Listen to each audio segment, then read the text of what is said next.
Von Schlieben, commander of the 709th Infantry Division, had been at the Rens war game when the invasion began. He raced back to find his division in chaos. In his post-war account for the United States Army Historical Division, von Schlieben wrote that by June 7th, his regiment was no longer even able to capture, much less hold it against the fire of enemy naval guns.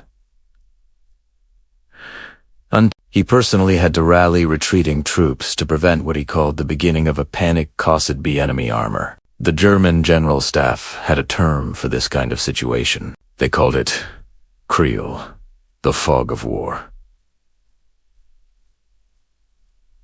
But this was fog unlike anything they had experienced. It was not merely confusion about enemy movements. There was total uncertainty about the basic nature of the threat. Were these paratroopers the main assault, or a diversion? Were there thousands of them, or tens of thousands?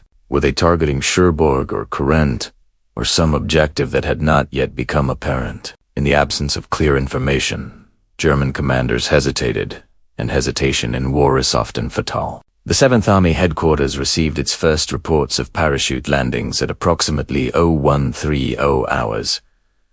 General Friedrich Dollmann,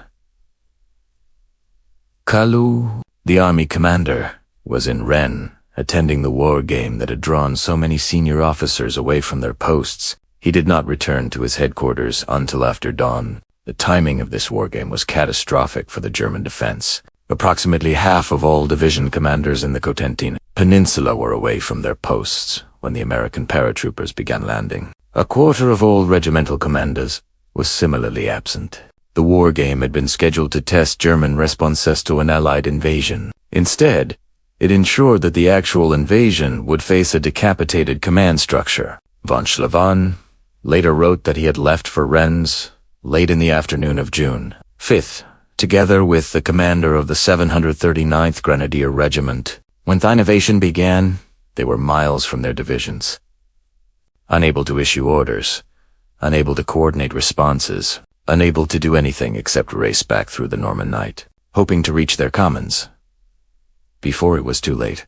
In de Lorman's absence, the 7th Army Chief of Staff, General Major Max Peltried, to make sense of the fragmentary reports flooding in. Paratroopers had been sighted near Saint-Mere-Eglet. Paratroopers had been reported south of Carentan. Paratroopers swear, supposedly landing near Montebourg, near Valognes, near dozens of other locations across the peninsula.